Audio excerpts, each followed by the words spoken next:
नमस्कार। Madhya Pradesh private IT association की ओर से मैं विकास चौधरी सबसे पहले आपको दिवाली की हार्दिक शुभकामनाएं देता हूं। दोस्तों, आज जो टॉक शो के संचालक द्वारा प्रधानमंत्री कौशल विकास योजना में कुछ प्रमुख बिंदुओं पर चर्चा के लिए यहाँ बुलाया था, उसके लिए श्री वीरेश जी का बहुत बहुत धन्यवाद। जैसा कि आपको पता है कि आईटीआई को एसएचआई के अंतर्गत 240 या जो भी नंबर अलॉट हुए हैं प्रधानमंत्री कौशल विकास योजना के अंतर्गत, वो लगभग समापन पर आ गए हैं। अधिकांश आईटीआई द्वारा अपना टारगेट पूरा कर लिया गया है और कुछ आईटीआई जिन्होंने बाद में ट्रेनिंग चालू की थी उनका भी ट्रेनिंग प्रोग्राम चल रहा है, या जिनको सेकेंड राउंड में या बाद में ट्रेनिंग टारगेट अलॉट हुआ है उनके यहाँ ट्रेनिंग प्रोग्राम चल रहे हैं।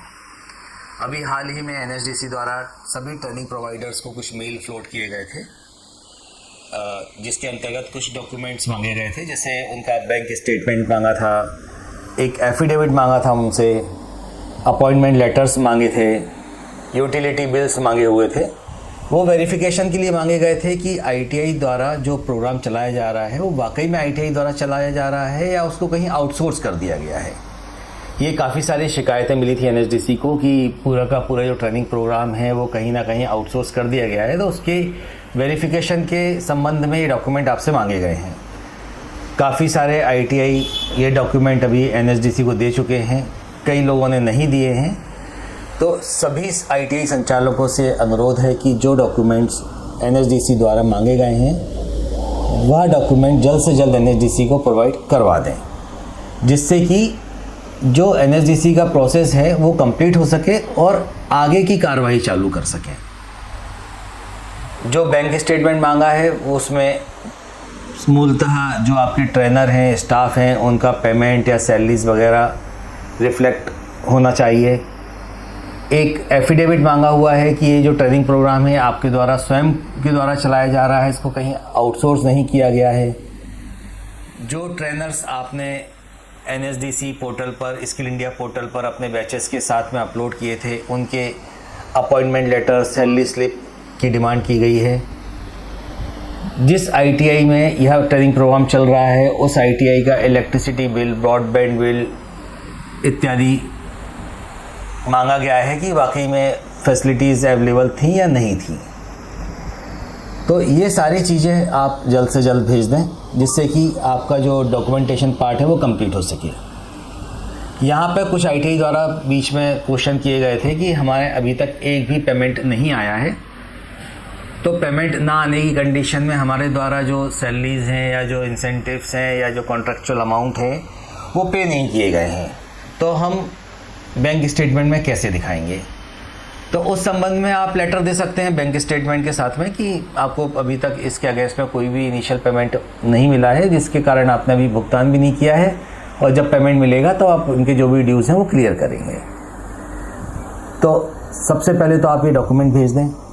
उसके बाद में फिर अभी वर्चुअल इंस्पेक्शंस लगभग सभी जगह बहुत तेज़ी में चल रहे हैं और एनएसडीसी द्वारा, मिनिस्ट्री द्वारा आपको मेल्स भेजे जा रहे हैं और सेंड डे इंस्पेक्शन किया जाता है।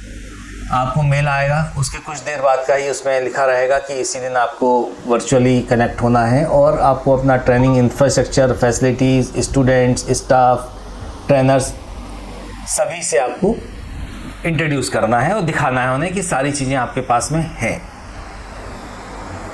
यहाँ एक सबसे इम्पोर्टेंट जो बात है वो ये है कि आपने जिस ट्रेड में ट्रेनिंग की थी उस ट्रेड की लैब आपके पास प्रॉपर उपलब्ध होनी चाहिए, क्योंकि इनिशियली जब पीएमकेवीवाई अलॉट हुआ था तब कोई इंस्पेक्शन नहीं था, डायरेक्टली हो गए थे अलॉटमेंट। तो हो सकता है कि आपने जो इंस्पेक्शन के समय या जो आपकी प्रायोगिक लैब बननी है, प्रैक्टिकल लैब बननी है, उसकी उचित व्यवस्था ना की हो, उचित से उसे जमाया ना हो। आपका इक्विपमेंट सारे होंगे डेफिनेटली, लेकिन उसको ढंग से आपने अरेंज ना किया हो, तो आप उससे व्यवस्थित अरेंज कर लें और अच्छी तरह से लैब को आप व्यवस्थित करके रख लें, जिससे कि अगर कॉल आता है तो आप उसे दिखा पाए। कई आईटीआईओं ने अभी तक ब्रांडिंग कंप्लीट नहीं की है, कोई भी बैनर पोस्टर आईटीआई के बाहर नहीं लगा है, क्लासरूम में नहीं लगा है, प्रायोगिक लैब में नहीं लगा है। तो PMKVY की जो ब्रांड गाइडलाइन है उसके अनुसार यदि हम लोग ट्रेनिंग प्रोग्राम चला रहे हैं और उसका पैसा गवर्नमेंट दे रही है तो उसका प्रॉपर प्रचार प्रसार होना चाहिए, ब्रांडिंग प्रॉपर होनी चाहिए इंस्टीट्यूट पर। तो आप उसके फ्लैग्स वगैरह प्रॉपर लगवा कर उसे ब्रांडिंग को कंप्लीट कर लें, जिससे कि वर्चुअल इंस्पेक्शन के समय आपको दिक्कत ना आए। और जैसे ही वर्चुअल इंस्पेक्शन आपका ख़त्म होता है, डॉक्यूमेंटेशन पार्ट ख़त्म होता है, तो उम्मीद है कि पार्ट जितनी जल्दी ख़त्म होगा उतना जल्दी हमारा जो रुका हुआ पेमेंट है ITI का वो रिलीज़ होना चालू हो जाएगा, क्योंकि 1.5-2 महीने से भी किसी का पेमेंट आया नहीं है, जो कि सभी के लिए वो बहुत ही पैनिक स्थिति बनती जा रही है कि लगातार खर्चा हो रहा है। ITI की आर्थिक स्थिति वैसे ही अच्छी नहीं थी और सभी लोग प्रधानमंत्री कौशल विकास योजना के माध्यम से अपना आर्थिक स्तर को सुधारने की कोशिश कर रहे थे, इंफ्रास्ट्रक्चर सुधारने की कोशिश कर रहे थे, तो उस पर ब्रेक लग गया है। तो जल्द से जल्द हम लोग अपना जो डिमांड है NSDC की डॉक्यूमेंट्स और इंस्पेक्शन इत्यादि की वो कंप्लीट करवाएंगे, उतनी जल्दी ही हमारा फाइनेंशियली जो पार्ट है वो भी रिलीज़ होना चालू हो जाएगा। और आपका यदि फाइनेंशियली आपका दिक्कत है, आपको नहीं आ रहा है अभी कि पेमेंट नहीं आ रहा है, तो अभी आप ट्रेनिंग को, असेसमेंट को या किसी भी प्रोसेस को रोके ना, उसे अपने ही निर्धारित समय पर चलने दें। प्रॉपर टाइम पर आप असेसमेंट करवाएं, रिजल्ट आ जाता है तो उसका सर्टिफिकेट प्रिंट करके सर्टिफिकेट डिस्ट्रीब्यूट करवाएं, उसकी सेरेमनी करें।